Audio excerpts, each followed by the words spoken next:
I want to talk today about, wait,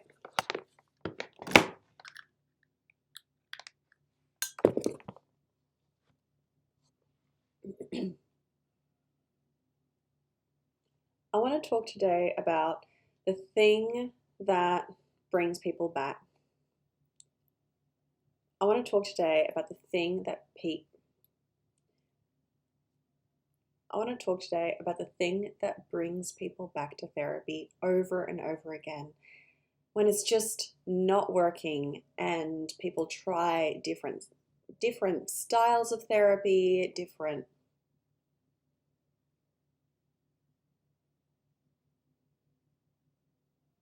I want to talk about the most important thing that people learn in a therapy process. That if you can't afford therapy or you can't access therapy for whatever reason it is, or if you feel like it's not right for you, that you may be able to apply in your own life. That I may be able to help you here. So, as a counselor and coach, I often see people when they have tried conventional therapies, they've tried seeing different psychologists, therapists, and it's just not working, or it worked to a certain degree and they need something more. Not saying that conventional therapies or psychologists and things don't work. They do. It's amazing and they are extremely helpful. However, it's not going to help everyone. The same as the schooling system, for example, is not for everyone. It's not made or built to suit everyone's needs. Same thing with therapy. Conventional psychotherapy, conventional methods are not going to work for everyone.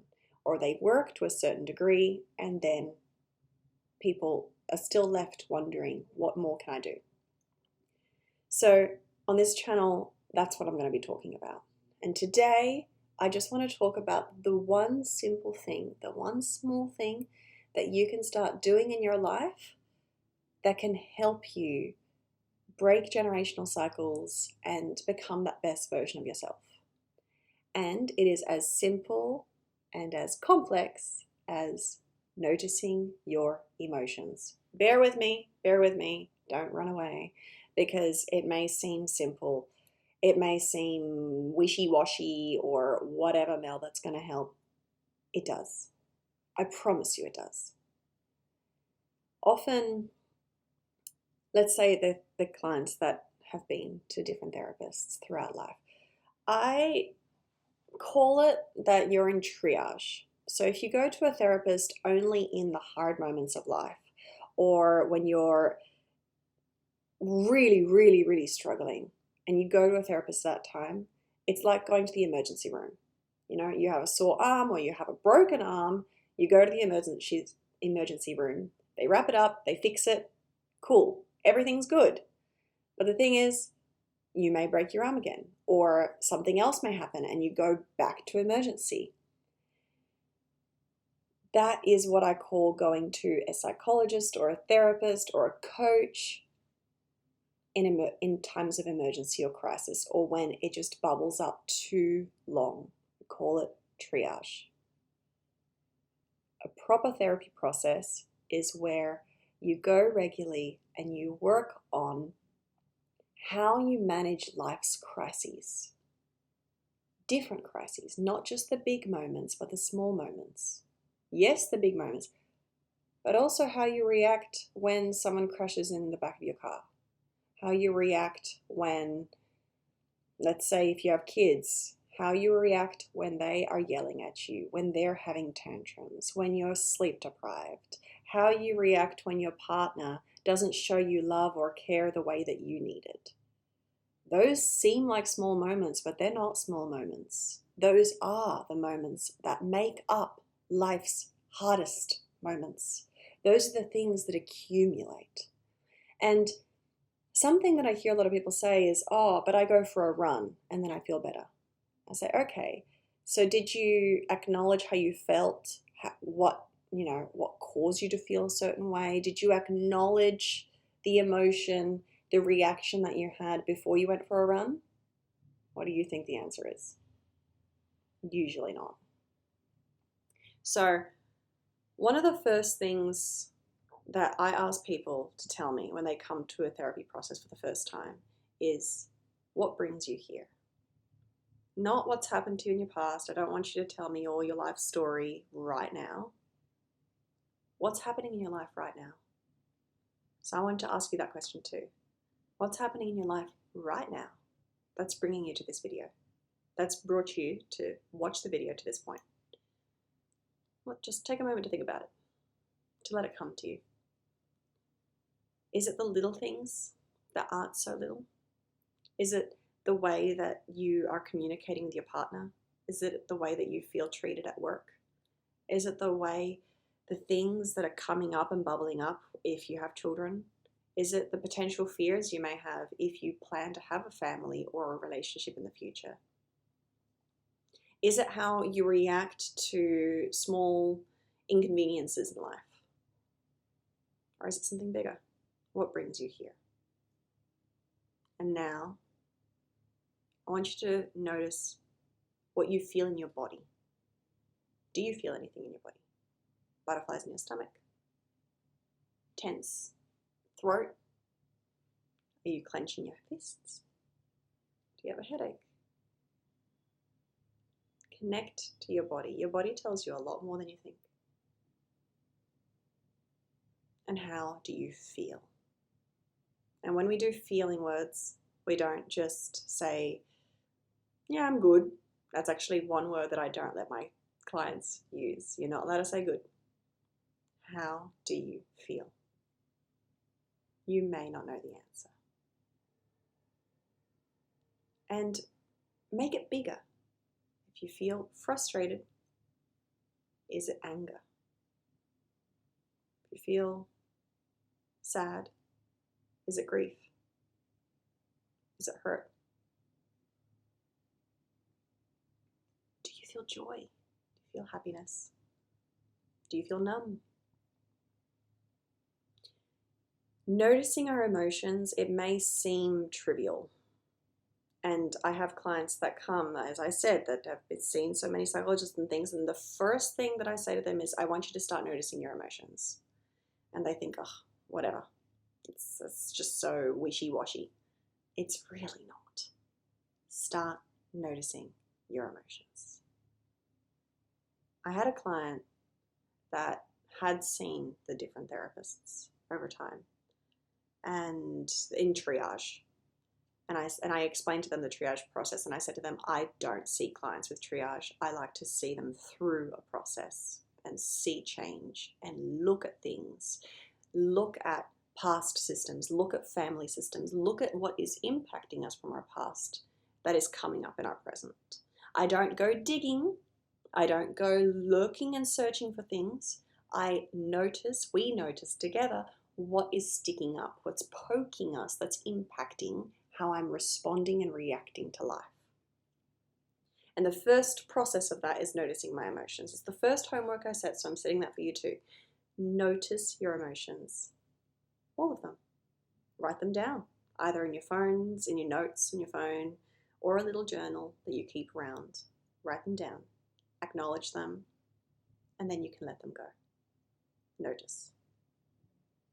But I had that client that saw the therapists, and I asked them, when you feel stressed, angry, frustrated, what do you do with those emotions? And they said, oh, I shut them down and I go and I ask my partner what they want and I give them a tea and I take care of them. And my jaw dropped. I thought, what? What do you mean? That's not what we're talking about here. The first step is noticing our emotions, and now what can I do for me before I give to someone else?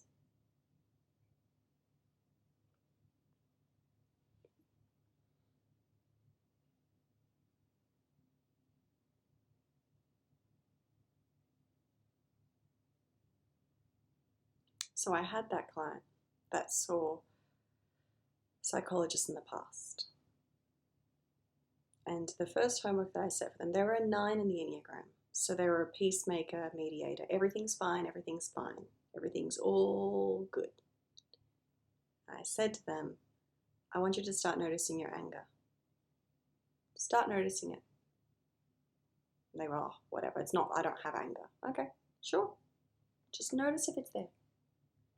So after a few weeks, and we had weekly sessions, but after a few weeks, I got a call from them out of the blue. And they said, Mel, I'm furious. I am furious, fuming. And I said, that's good. That's good. Now we can work on what we're going to do with that. And he said, what do you mean that's good? That's not good. I'm furious. That's not a good thing. And that's the thing.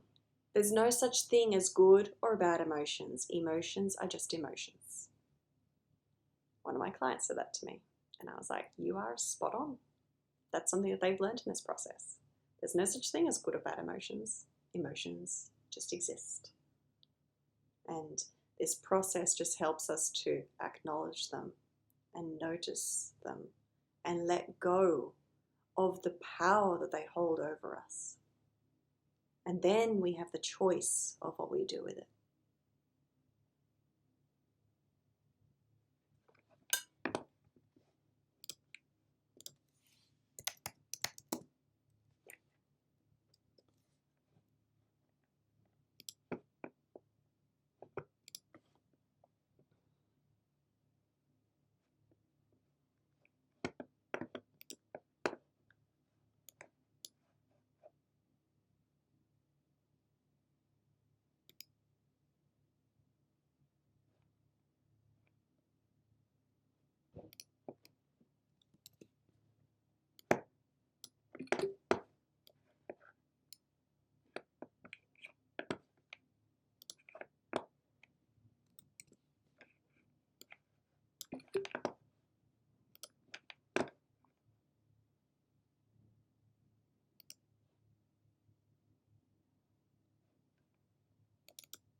Viktor Frankl's famous quote, between stimulus and response there is a space. And in that space is our power. Viktor Frankl had a famous quote, between stimulus and response there is a space. And in that space is our power to choose our response. And in our response lies our growth and our freedom. It's been timed how long it takes for us to react to a stimulus, let's say to failure and ambiguity. We react in 12 milliseconds in a freeze, flee, or fight response. An instant, 12 milliseconds. Do you know how long it takes to respond well? 30 milliseconds. That's the space. You're going to react. You're not going to react necessarily, but your body's going to react. You're going to freeze, flee, or fight. Take a moment to think. Do you freeze, flee, or fight? What's your automatic? I fight. So what's your automatic? Notice that. Notice where you feel it in your body. Notice what it makes you feel. Anger, hurt, frustration. You want to fight it. You want to freeze. You want to flee. What do you feel? That is the space. Taking the time to notice, taking the time to see it and acknowledge it is the space that we're talking about. That is our freedom, because then it doesn't control us. So then we can see, what am I going to do now? And that is why it's simple and yet complex. So your first homework is to start noticing your emotions. Notice them. Notice what you feel in your body. And then you can let them go.